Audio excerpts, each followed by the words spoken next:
Imago Dialogue is a technique that helps you communicate better in relationships.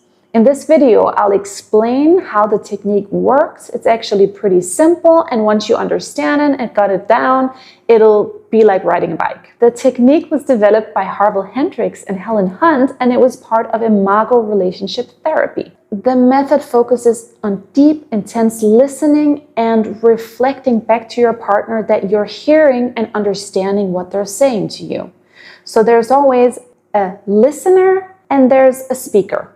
Okay, and that's how we're going to approach it in this video. The listener and the speaker. Imago Dialogue has 3 key elements: mirroring, validation, and empathy. And you always go through these 3 whenever you have a conversation. You will start by mirroring what the other person is saying to you. Then you will validate their experience, even if you don't agree.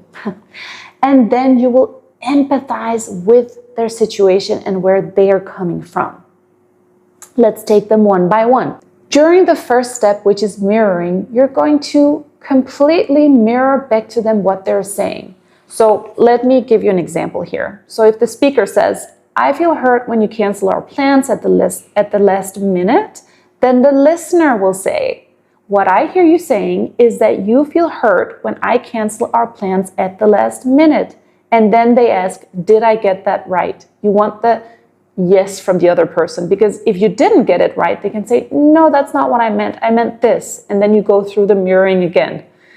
Okay, so you go through the mirroring again and again and again until you as the listener get it right. And in this step, it's really important that you don't add any interpretations or judgments. You just try and be a completely objective mirror to what they're saying. And after mirroring, the listener has to ask, is there more? Because there may be more that the speaker wants to share. When step 1 is completed, you move on to the next step, which is validation. And this is where the listener acknowledges the speaker's point of view, even if they don't agree. Okay, so all you have to do is just validate that that's their point of view. In an argument, you usually won't agree. And that's fine.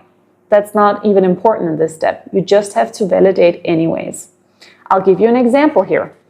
So the listener will say, "That makes sense to me because I can see how canceled plans might make you feel unimportant." And you see, they're not saying that they agree. The listener is just saying, "I can see how that would make you feel like this. Your perspective is valid." And now on to step 3, which is empathy. This is where you put yourself in the other person's shoes. So the listener puts themselves in the speaker's shoes and empathizes with their situation. I'll give you an example here. So this is where the listener could say, "I imagine you might feel disappointed and frustrated when that happens." Okay? And then the speaker can again say, "Yeah, that's how I feel," or say, "No, that's not exactly how you feel." And then you kind of have to go through the whole thing again, because then the listener has to ask, "Okay, well, then how do you feel?" They'll tell you how they feel. Then you have to mirror, validate, and go to empathy. Or if possible, you can stay within the empathy realm. So it's a dance between these 3: mirroring, validation, and empathy. The reason why it can be so good to use Imago Dialogue in your communication with your partner is that it really opens up for healthy communication and for less defensiveness. You'd be surprised to see how open and willing people are to meet you and find solutions when they feel hurt and seen. Not hurt, heard and seen. In an argument, each person is usually just fighting for their point of view to be heard and understood. So if you take your time one by one to really hear and understand each other's point of view, you'll get much, much further. It basically diffuses conflict and it fosters empathy for both of you, because it forces you to put yourself in each other's shoes, and maybe you will end up gaining a different perspective as well. Emotional safety is really important in a relationship, and with this dialogue, you ensure that both parties gets heard and that one person isn't just talking over the other person while the other person is not feeling that they ever get to say anything, which can build resentment. So it is just a structure to make things easier for you when you want to communicate about difficult topics. So here are a couple of tips on how to use the Imago Dialogue. First and foremost, you want to choose a calm moment to have this dialogue. You don't want to choose a moment where there's too much emotional turmoil. You want to both be level-headed, so you're both open to have this type of conversation.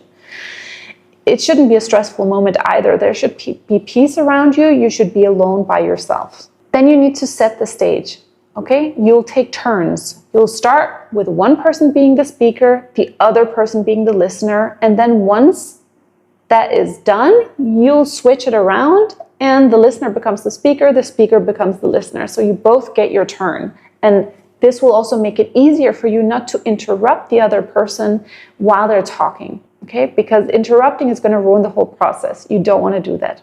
Follow the structure. Have a piece of paper in front of you where you've got it written down, what you're supposed to do, and then just go one point by one point by one point. Just do it very structured. Don't feel the need to defend yourself. And if you get defensive, wait until your turn to say what you need to say. If you want to, you can both have a little notepad in front of you where you write notes down that you want to say when it becomes your turn. But don't interrupt. Practice this method. It takes time to learn, but like I said, once you've learned it, it's going to be like riding a bike. It's so easy. You just got to have the paper in front of you the first couple of times, and then I'm sure you got it from there. And if you fail sometimes, that's okay. You just try again. Let me give you a little example of Imago Dialogue in action. I feel upset when you're on your phone during dinner because it feels like you're not being present with me. What I hear you saying is that you get upset when I'm on my phone during dinner because I'm not being present. Did I get that right? Yes. Okay. Is there more? Yeah, it makes me feel like I'm not a priority. That makes sense to me because I can see how it could make you feel unimportant to see me on my phone during dinner. It does. I imagine you might feel hurt and disconnected when that happens. Thank you for hearing me out. All right, I hope this illustration was helpful and I hope this video was helpful. If you do have any questions, please comment in the comment section below. If you like the video, subscribe to my channel, and I look forward to seeing you again soon.